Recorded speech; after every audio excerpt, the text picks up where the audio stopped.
Halo teman-teman, sahabat Goal dimanapun berada, semoga semua dalam keadaan yang sehat dan baik-baik selalu. Bertemu lagi dengan saya Auri Gendrawan di channel YouTube Goal Foto di program Goal Story episode ketiga. Pada kesempatan kali ini kita mau sharing berbagi cerita tentang foto lagi, yaitu apa saja toh yang harus dipersiapkan untuk memotret sepak bola atau olahraga. Oke, kita mau bahas ini di sini, teman-teman tonton video kita sampai selesai ya. Oke, jadi untuk memotret sport olahraga atau sepak bola ada beberapa hal yang harus disiapkan ya, alat-alatnya ya, alat fotografi yang saya maksud. Alatnya kurang lebih ada di samping saya ini. Jadi utamanya kita harus punya kamera dulu. Nah, kita harus punya kamera, ini senjata utama kita. Kamera, terus kita harus punya lensa. Ini ada lensa tele. Ini juga ada lensa kit ya, lensa yang pendek, lensa standar, lensa kecil. Terus ada tripod ya, ada tripod. Ada tripod. Terus ada juga monopod ya. Ada monopod, mono ya, satu ya, mono. Kalau tripod 3, tri ya, penyangga kakinya. Sama kita siap payung ya, payung untuk berjaga-jaga jika terjadi cuaca hujan. Sama kita harus menyiapkan cover juga, cover untuk kamera kita. Jadi supaya ini bisa melindungi alat kita, kamera kita, supaya tidak terkena air. Karena belum ada kamera itu yang waterproof ya. Untuk sementara ini ya, kamera DSLR mirrorless yang sejenisnya ya. Oke, jadi memotret olahraga itu kita butuh alat foto kamera ya. Kita sebenarnya bisa pakai jenis kamera apapun ya. Mau kamera DSLR yang tingkatnya entry level, tingkatnya semi pro sampai semi pro ya. Terus lensa. Memang utamanya lensa yang dipakai itu adalah lensa tele, lensa jauh ya. Biasanya pada umumnya lensa yang dipakai itu tele seperti ini, tele putih ya, Canon 70-200 mm ya.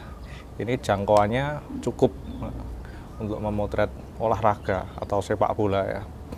Tapi ada juga lensa kit ya, 1855, lensa standar seperti ini. Ini sebenarnya bisa digunakan untuk memotret sport. Motret sport apa? Sebenarnya bisa, tergantung situasinya dan kebutuhannya ya teman-teman ya. Jadi kita juga bisa menggunakan lensa 50 mm yang diafragma atau f-nya, aperturnya itu punya bukaan 1,8 ya. Bukaannya ini ya, bisa untuk menangkap cahaya yang lebih baik ya. Jadi saya pernah memotret sport, itu memotret kegiatan lari ya. Jadi saya menggunakan lensa yang pendek malahan. Jadi saya sudah mengincar momen di mana pelari itu datang. Jadi kita misalnya stay di sini, pelari datang dari arah sana, kita ambil momen di titik yang sudah kita tentukan, yang bisa menjangkau alat kita. Misalnya lensa kecil ini ya. Ini bisa menjangkau di momen berapa meter gitu ya. Ya udah kita maksimalkan di situ. Kalau lensa yang tele yang panjang ini kan bisa jauh kan, jarak kira-kira berada di ujung sana, pelarinya masih jauh, kita bisa tangkap momennya kan. Nah terus kita butuh monopod. Nah, sebenarnya saya jarang menggunakan ya monopod ini ya. Monopod ini berfungsi untuk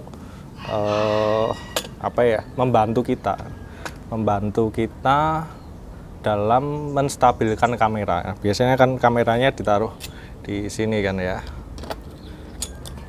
Oke, saya coba pasangkan dulu ya teman-teman ya. Jadi biasanya gini. Nah, biasanya seperti ini ya. Nah, biasanya teman-teman fotografer sport sepak bola khususnya ya, karena memang kita utamanya sepak bola ya.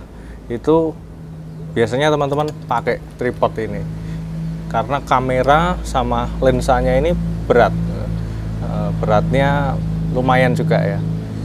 beratnya lumayan, jadi harus disangga pakai ini supaya tangan kita juga nggak pegel. Jadi motret ini mempermudah.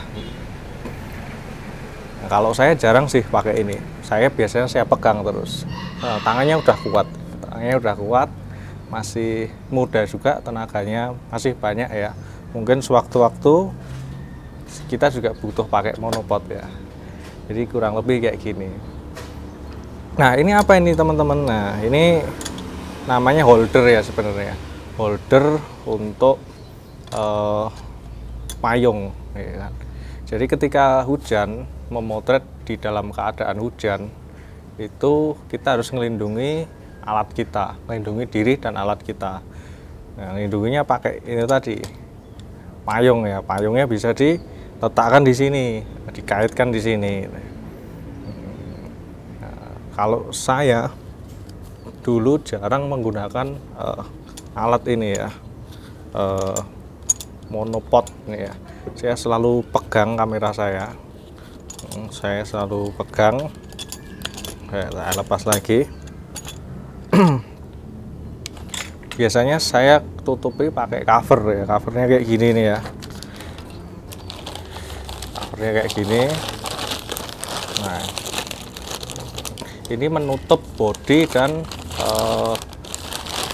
lensa kamera. Jadi ketika hujan, insya Allah aman ini ya. Nah, ini tinggal kita atur aja. Enaknya bagaimana itu ya. Jadi tergantung teman-teman ya. Jadi ini dulu saya dapat saran dari salah satu teman fotografer, namanya Pak Dodik, Arena Tribun. Beliau nyaranin pakai ini, pakai plastik ya. Ini plastik bekas nih ya. Plastik bekas apa namanya? Kemasan buat kaos ya, kita lubangi, kita gunakan untuk melindungi kamera kita ya. Terus ada tripod teman-teman ya. Ini sebenarnya fungsinya sama seperti monopod tadi. Kalau monopod kan hanya satu, dia tidak bisa berdiri sendiri. Monopod itu harus kita pegang kan, ya kan. Kalau kita lepas kan dia jatuh ya kan. Nah, kalau tripod 3. Nah, ini sebenarnya bisa digunakan juga untuk foto, untuk alat kamera ya, ditaruh di sini ya kan. Nah, kita malah nggak perlu megangi lagi, ini udah berdiri, udah kokoh. Nah, kita tinggal fokus motret aja, cekrek ya gitu. Tapi saya sangat jarang sekali melihat fotografer yang menggunakan monopod ya, sangat jarang. Kebanyakan sebagian besar teman-teman fotografer itu menggunakan monopod ya, bukan tripod ya. Oke teman-teman sahabat GoFoto, ini sedikit apa ya, tips sharing pengalaman dari saya untuk memotret sepak bola. Alat yang digunakan apa saja, seperti apa, dari kamera, bodinya, lensanya, terus alat pendukung lainnya juga ya. Mungkin itu yang bisa kita sampaikan. Mungkin teman-teman fotografer atau siapapun yang nonton kita punya pengalaman lain juga, kalau mau di-share bisa ditulis juga di komentar sini. Siapa tahu kita bisa saling berbagi, bisa saling memberikan pengetahuan dan informasi baru. Oke teman-teman sahabat Goal, itu dulu yang bisa kita sampaikan di episode kali ini. Semoga ini bisa bermanfaat buat kita semua. Dan kita mohon maaf kalau di dalam penyampaian video ini terdapat kesalahan. Kita sampai bertemu di episode selanjutnya.